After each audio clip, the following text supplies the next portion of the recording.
नमस्कार, national India news देख रहे हैं आप। मैं हूं आपके साथ आकिल रजा। लोकसभा चुनाव की कवरेज लगातार हमारी जारी है। इस वक्त मैं मौजूद हूं बिजनौर में, और बिजनौर में अभी अभी राहुल गांधी जी की रैली होने वाली थी, उससे रिलेटेड भी हम बात करेंगे। लेकिन उससे पहले मैं मिलवा देता हूं, यहां पर कांग्रेस के कई दिग्गज नेता हमारे साथ मौजूद हैं। सबसे पहले मैं एक एक करके परिचय जान लेता हूं। जी, अपना परिचय दीजिए पहले। मैं बिल्किस चौधरी, मैं मुजफ्फरनगर जिलाध्यक्ष, महिला जिलाध्यक्ष हूँ, और हमारा जो है चठावल विधानसभा। आप कहाँ? मैं विजय कुमार, जिला कांग्रेस का उपाध्यक्ष हूँ, धामपुर में रहता हूँ। जी, इनके बारे में तो मैं भी जानता हूं, और मुझे उम्मीद है कि आप लोग परिचय होंगे। दीपक कुमार जी हैं, पूर्व मंत्री रह चुके हैं, कांग्रेस के वरिष्ठ नेता हैं। आपसे मैं परिचय नहीं हूं। मुजीबुर रहमान, पीसीसी मेंबर हूं बिजनौर से। जी, मुकेश शर्मा, जिला मुजफ्फरनगर से हूँ, तुर्काजी और मीरापुर विधानसभा क्षेत्र हमारे जिले में पड़ता है। जी। मैं महफूज राणा, उत्तर प्रदेश कांग्रेस कमेटी में सचिव हूँ, पीसीसी मेंबर हूँ। डॉक्टर मोहम्मद अजहर खान, मैं यहाँ Krishna college of law Bijnor में हूँ, और मैं सामान्य कार्यकर्ता हूँ कांग्रेस का। बहुत स्वागत आप सभी का नेशनल इंडिया न्यूज पर। मैं चंद सवालों के साथ शुरुआत करना चाहूंगा। सबसे पहला सवाल मेरा यही होगा, क्योंकि आज जो कवरेज होने वाली थी और लगभग वो मायूस होना पड़ा है, क्या वजह रही है जो राहुल गांधी जी नहीं पहुंच पाए? आज कुछ टाइम के लिए तूफान आया था, हालांकि बहुत थोड़ा टाइम रहा वो बारिश और तूफान, लेकिन एक बहाना मतलब मिला गवर्नमेंट को, सेंट्रल गवर्नमेंट को। उन्होंने एयरपोर्ट अथॉरिटी को इशारा किया और राहुल जी और प्रियंका जी के हेलीकॉप्टर को उड़ने की इजाजत नहीं दी गई। ये इरादेतन ऐसा हुआ है, मतलब ये भी एक साजिश थी उन लोगों की। उन्होंने वेदर को बहाना बनाया और उनका हेलीकॉप्टर उड़ने नहीं दिया। अच्छा, इसका मतलब ये एक साजिश के तहत उनकी जो सभा है वो रोकी गई, स्थगित कर दी। बिल्कुल साफ दिखाई दे रहा है, क्योंकि मौसम बहुत कम समय के लिए खराब हुआ था। तो मौसम तो बाद में बिल्कुल साफ हो गया एकदम, लेकिन एक बहाना लगा दिया एयरपोर्ट अथॉरिटी ने कि हम हेलीकॉप्टर को उड़ने की इजाजत नहीं देंगे। ठीक है, तो अब जैसे लोकसभा चुनाव करीब आ रहा है, गठबंधन की रैलियां भी चल रही हैं, बीजेपी की रैलियां भी चल रही हैं, और आज कांग्रेस की भी रैली है। क्या लगता है आप किन मुद्दों के साथ जनता से जुड़ना चाह रहे हैं? देखिए, हमारे पास तो बहुत से मुद्दे हैं, हमारे पास विकास के बहुत मुद्दे हैं, और किसान के लिए राहुल जी ने जैसा हमने पहले भी किया है, 72,000 करोड़ रुपए हमने किसानों का पहले यूपीए गवर्नमेंट ने माफ किया है। पूरी दुनिया में ऐसी कोई और मिसाल नहीं है। फिर राहुल जी ने फिर दोबारा उन्होंने कहा कि हम किसानों का, अगर हमें मौका मिलेगा तो किसानों के ऋण हम माफ कर देंगे। और 3 प्रदेशों में, पिछले दिनों 3 प्रदेशों में हमारी सरकार बनी, राजस्थान, छत्तीसगढ़ और मध्य प्रदेश में। राहुल जी ने कहा था कि 10 दिन के अंदर हम किसानों को मतलब किसानों के ऋण जो है माफ कर देंगे। लेकिन हमारे तीनों सरकारों ने मैं समझता हूं कि 10 दिन नहीं बल्कि 2 दिन के अंदर ही मतलब किसानों के ऋण माफ किए। नहीं, अभी आपने 75,000 की बात की और 72,000 की बात की, तो मैं उसी पे ये जानना चाहूंगा, क्योंकि जब 2014 में मोदी जी ने भी वादे किए थे कुछ, उसमें 15 लाख का भी था, तो क्या ये वादा उस वादे की तरह तो नहीं है? देखिए, हमारे जो वादे हैं, हमारी पार्टी ने या हमारे नेताओं ने जो भी वादा किया है उसे पूरा करके दिखाया है। मोदी जी की तरीके से नहीं। पिछले 5 साल पहले जब उन्होंने अपनी हुकूमत बनाई, उस वक्त जनता को बहुत से ख्वाब दिखाए। उन्होंने कहा कि हम 15 लाख हर व्यक्ति के अकाउंट में भेज देंगे। मेरे ख्याल से 15 पैसे नहीं मिले किसी को। उन्होंने कहा कि 2 करोड़ नौकरियां 1 साल में देंगे। मेरे ख्याल से आपके सामने है बेरोजगारी की कितनी बुरी हालत है, किस तरीके से बेरोजगार छात्र जो है सड़कों पे आंदोलन करता है तो उनकी पिटाई होती है। कोई उन्होंने रोजगार नहीं दिया, कोई भी वादा मैं समझता हूं उन्होंने पूरा नहीं किया। अलावा भाषण वीर हैं, वो बहुत अच्छे मतलब लच्छेदार भाषण देते हैं, और 5 साल में अलावा नेहरू परिवार को कोसने के अलावा उन्होंने और कुछ भी नहीं किया। आप देखिए, प्रधानमंत्री अपने विकास की बात करता है कि हमने ये किया है, लेकिन कुछ किया हो तो बताएं। उन्होंने 5 साल तक राहुल जी को, इंदिरा जी को नेहरू जी को गाली देने के अलावा कोई काम उन्होंने नहीं किया। आज भी यही हो रहा है। वो कह रहे हैं कि हमने उज्ज्वल योजना के तहत सिलेंडर घरों में पहुंचा दिए, गैस के चूल्हे जो पहले लकड़ी के चूल्हों पे काम करते थे, वो उज्ज्वल योजना, आवास योजना, कई सारी योजनाएं गिनवाते हैं। धरातल पर क्या असर पड़ता है इसका? देखिए, धरातल पे उसका असर, जहां उन्होंने सिलेंडर दिए भी होंगे वहां मेरे ख्याल से गैस, शायद सिलेंडर चलेगा होगा लेकिन गैस नहीं पहुंची। गैस कैसे पहुंचेगी? कांग्रेस ने 300 कुछ रुपए था जब हमारी गवर्नमेंट थी जब तक, और जब से ये लोग आए हैं 700 750 रुपए का सिलेंडर है आज। मतलब महंगाई इतना महंगा कर दिया सिलेंडर। मतलब मीडियम क्लास, जो मध्यम क्लास है, वो नहीं बेचारा इस्तेमाल कर सकता, तो वो गरीब लोग क्या कर लेंगे इस्तेमाल। अच्छा, मेरठ, मुजफ्फरनगर, सहारनपुर की जब बात होती है तो गन्ना किसानों की बात पिरबल में ऊपर रखी जाती है। तो अभी जो आरएलडी है वो गठबंधन के साथ है और अजीत सिंह का नाम किसान नेता के रूप में देखा जा सकता है, तो देखा जाता है। तो क्या आपको लगता है कि क्या कांग्रेस पर इसका क्या फर्क पड़ेगा जबकि वो गठबंधन के साथ है? किसानों का जो गन्ने का पेमेंट है अभी तक हो ही नहीं रहा है। जो इस साल का भी गन्ने का पेमेंट है वो भी नहीं हो रहा है। बार बार वायदे किए जा रहे हैं पर तो कोई, सब किसान परेशान है, ना उनके पास पैसा है, ना वो फसल बोने की स्थिति में है। इसलिए सारे किसान, इसीलिए किसान बहुत सारे अपनी आत्महत्याएं कर रहे हैं। नहीं, किसके, वो तो ठीक है, अब बीजेपी सरकार में ऐसा नहीं हुआ, लेकिन अभी उन किसानों को कौन से प्रतिनिधित्व में उन्हें फायदा दिखेगा, ये मैं जानना चाहता हूँ। राहुल गांधी भी दिखेगा, कांग्रेस की इसमें दिखेगा। कांग्रेस ने हमेशा किसानों के हित में काम करा है और आगे भी करते रहेंगे। राहुल गांधी ने अभी कहा है कि जो किसान हैं उनमें हम 6% जीडीपी उनको देंगे, उन किसानों के लिए काम करेंगे, अलग से बजट बनाएंगे। ये पहली बार केंद्र सरकार ने निर्णय लिया है कि किसानों के लिए अलग से बजट बना करके प्रस्तुत किया जाएगा। अच्छा, महिलाओं की समस्या भी लगातार रही है। महिला नेता भी हमारे साथ मौजूद हैं, कांग्रेस से हैं। तो मैं आप ही से ये जानना चाहूंगा कि पिछले 5 सालों की अगर हम बात करें मोदी सरकार के कार्यकाल की, तो कई सारी ऐसी घटनाएं आई हैं, यहां तक कि जो प्रशासनिक लेवल पर भी महिलाएं हैं उनके साथ भी उत्पीड़न की घटनाएं आई हैं। मैं ये नहीं कहूंगा कि पिछली सरकारों में क्या रहा, पिछले 5 साल की स्थिति है। अब आपकी जब चुनावी वादों में आपका वो सारा मैनिफेस्टो भी आ चुका है, तो महिलाओं के लिए क्या क्या मुद्दे होंगे चुनाव में?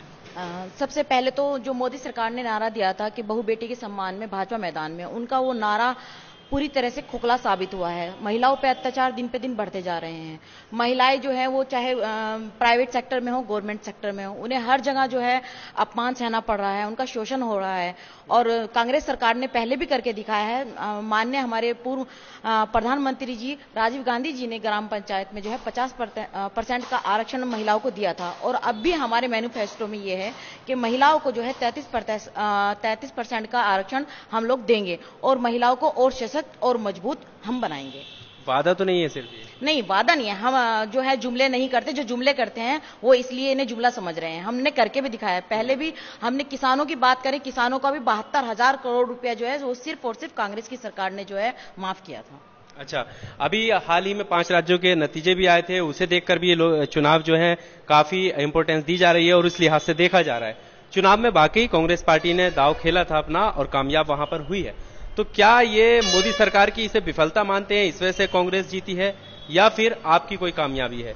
3 राज्यों की अगर मैं बात करूं, राजस्थान, छत्तीसगढ़, मध्य प्रदेश। देखिए, वो जो अभी जुमला वर्ड आया है, वो जो जुमलेबाजी की है उससे लोग आज ही जा चुके, क्योंकि जिस तरीके से उन्होंने लोगों को बहकाया था और लोगों को सपने दिखाए थे, एक भी काम जब उन्होंने पूरा नहीं किया तो लोगों ने ये सोचा कि ये कुछ नहीं करेंगे, कांग्रेस ही कुछ कर सकती है, कांग्रेस ने पहले किया है, तो इसलिए कांग्रेस पे लोगों का विश्वास हुआ और उन्होंने कांग्रेस को जो है जिताया।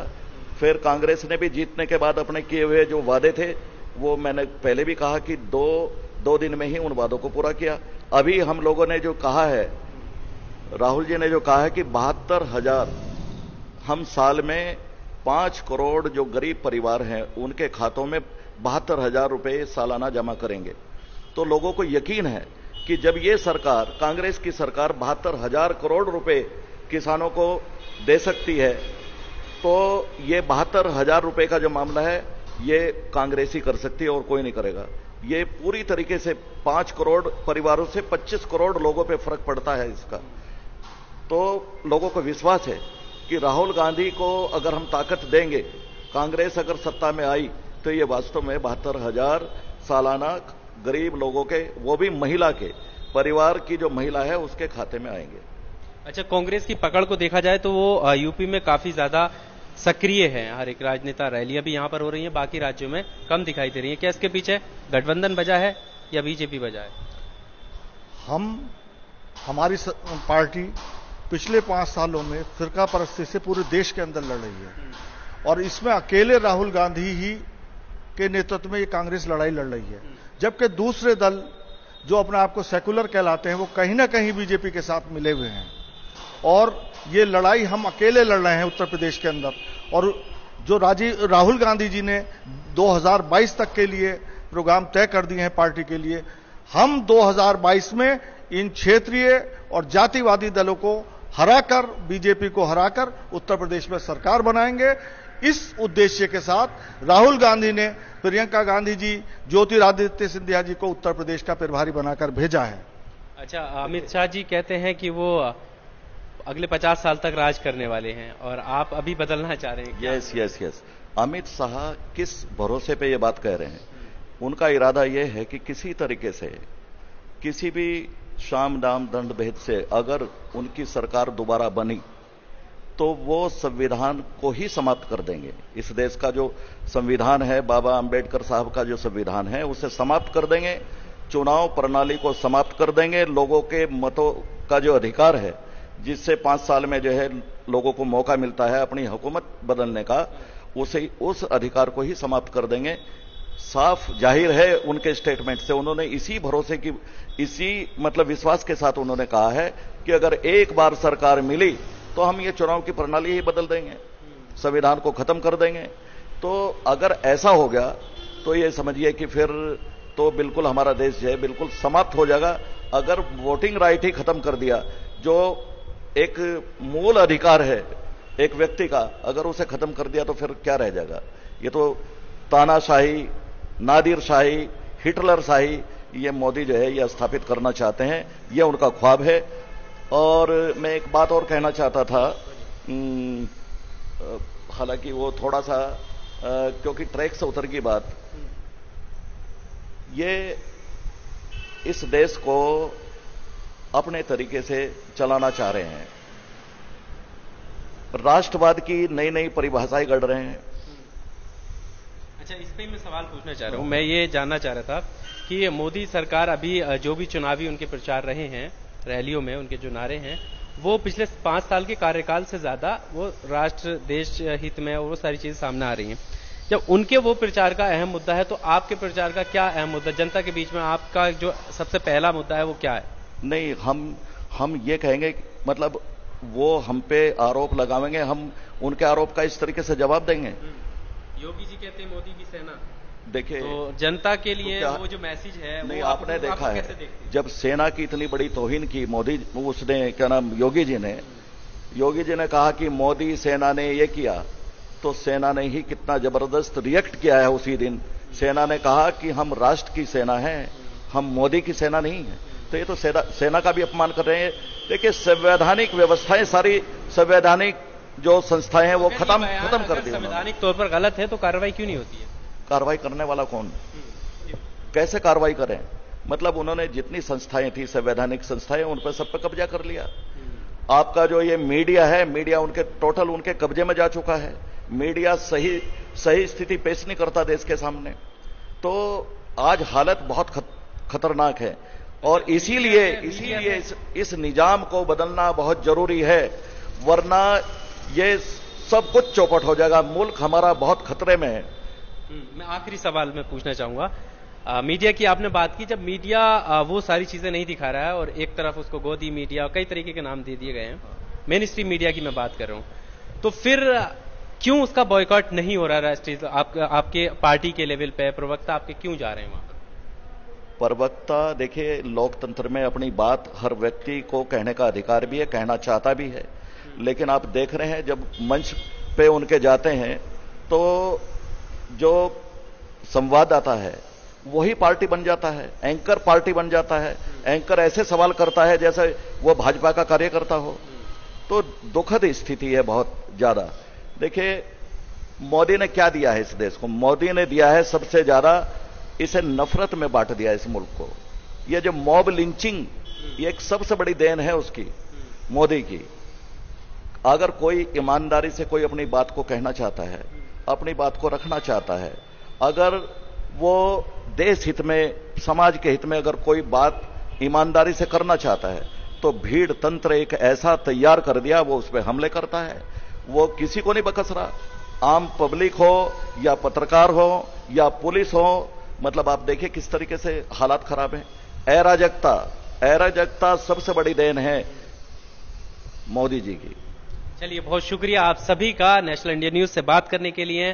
कैमरामैन मुरसलीन के साथ आकिल रजा, बिजनौर। अगर आपने चैनल को सब्सक्राइब नहीं किया है तो प्लीज सब्सक्राइब कीजिए और ताज़ा अपडेट पाने के लिए बेल आइकन को दबाना ना भूलें।